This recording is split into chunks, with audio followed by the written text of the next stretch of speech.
You are listening to Contraband. Last week, there was a reunion in my hometown. I couldn't go. I was here finishing the manuscript for my book coming out next year, tentatively titled Black People Beat Fascism and So Can You. So I couldn't go to the reunion. It was called the Lincoln Village Reunion. And I saw the pictures, though, and it was a bunch of middle class Black people. Some brought their kids cooking out.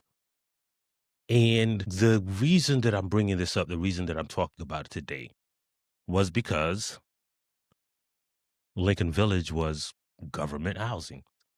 I wanted to talk today about welfare. We've seen since this government shut down, people talking about welfare, about people living off the government.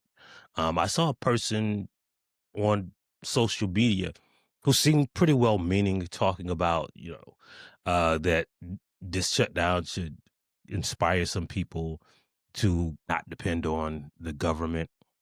It illustrated this way we talk about welfare, government assistance, the social safety net that, is rooted in anti-Blackness and this belief in the system of capitalism and, our misconceptions about it. First of all, when we say welfare, what do we mean, right? Because we mean more than like SNAP benefits. Is Social Security welfare? Is farm subsidies welfare?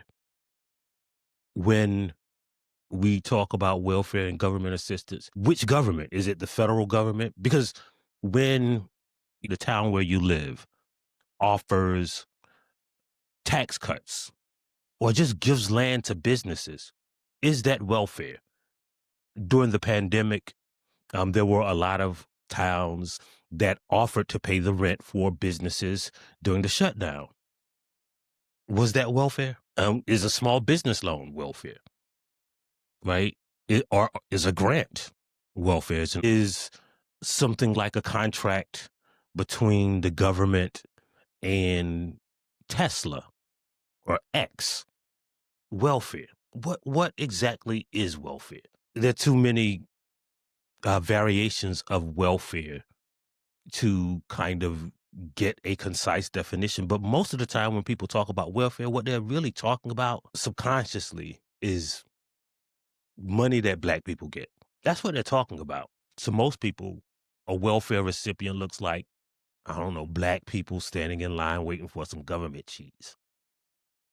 But do you know the story of government cheese? So in the 1930s, the New Deal that excluded Black people again, the U.S. government subsidized all of these white dairy farmers and white owned farms.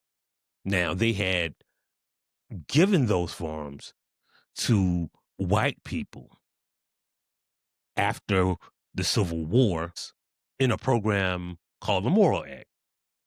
The land was supposed to be given to the newly emancipated Black people, but, white people got the land.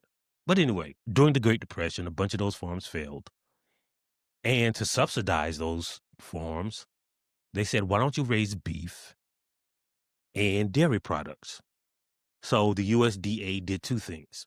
One, they created this made up thing that had no science behind it called the food pyramid. And the food pyramid just happened to say your body needs these things that these white farmers produce. You need some bread, you need some milk, you need some cheese. And not only did they do that, they gave them the money to raise these cows, to produce milk and cheese. And it was so much cheese that they didn't know what to do with it. And the government would buy the cheese. And there was so much cheese that they didn't know what to do with it. So the government started storing this subsidized cheese that they had paid these white people to produce in underground bunkers.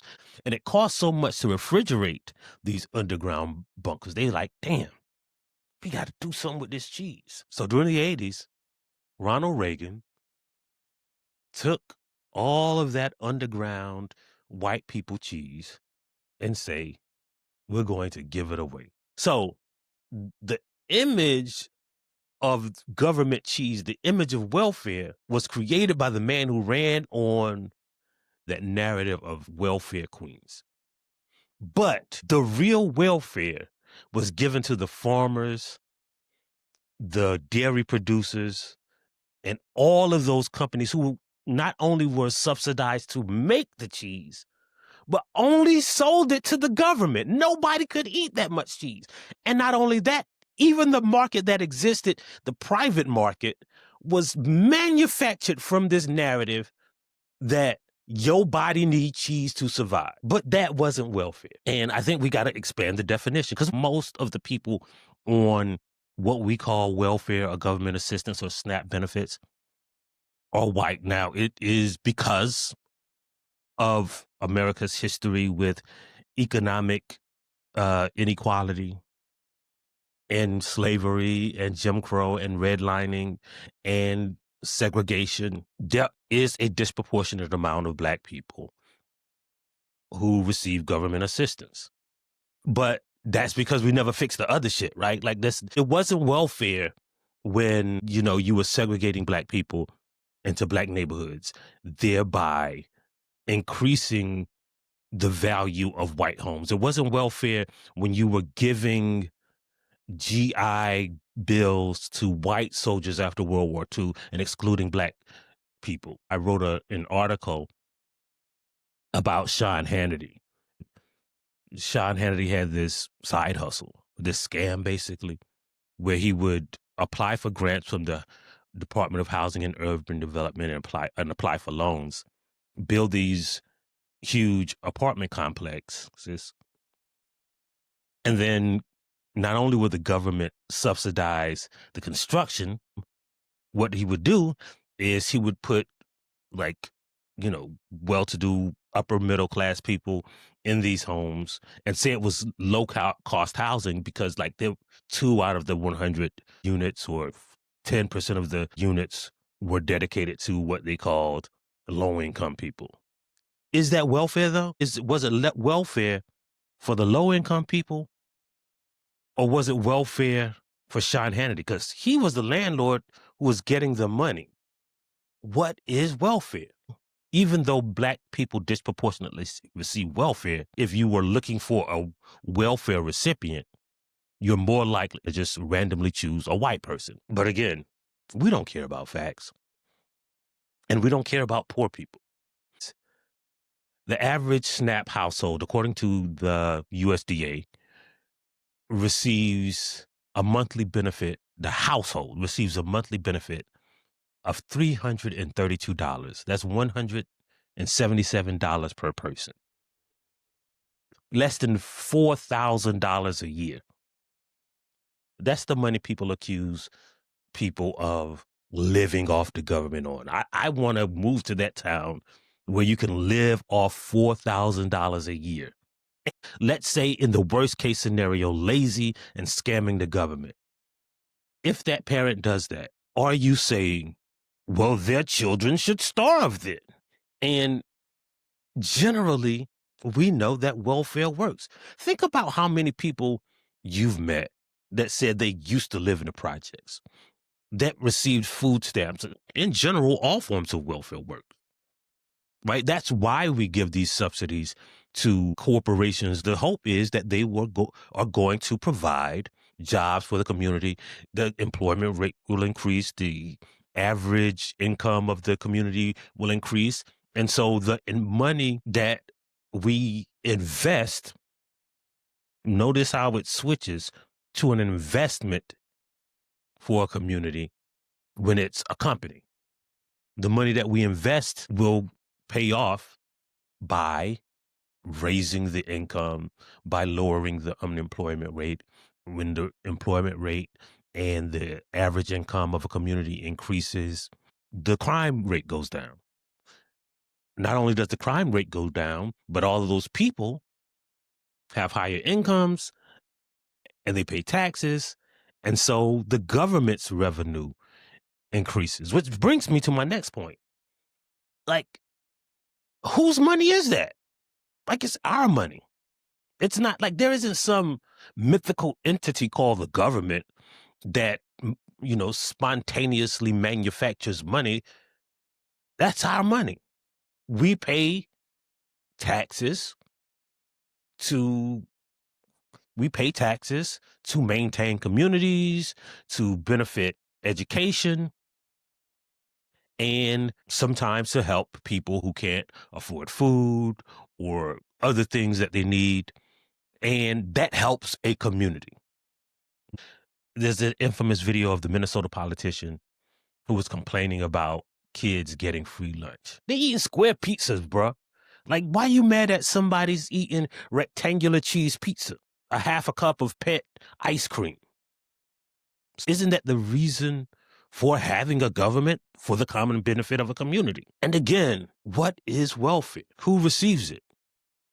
Most billionaires pay about 4 to 6% lower tax rate than average Americans. The average American pays 30%.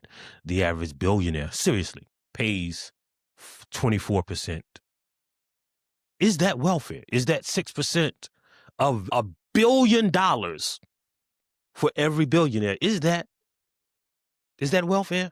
Why not? Why is it just black folks who getting food stamps? Why is the image in your head of a welfare recipient a black person? If you think that black people are the main recipients of welfare, then you're implicitly not acknowledging that, like, there's something this country is doing to make all these black people poor. Why don't y'all ever talk about that part? What is welfare? The largest government assistance program, the New Deal, it was essentially a welfare program. But again, black people were excluded, but it worked. It created a white middle class. There's a family called the Levitts that created the idea of the suburbs. There are Levitt towns. That was the brand name of them all over America. New York, the Midwest. Bill O'Reilly's family grew up in a Levitt town that was subsidized by the government. But if you ask Bill O'Reilly, he didn't grow up on welfare. I looked at those pictures of the Lincoln Village reunion, and I realized that, like, welfare does work. My friend who organized it, right now, he's an engineer at a company. His sister is a registered nurse. His brother owns a clothing store where you can go buy clothes.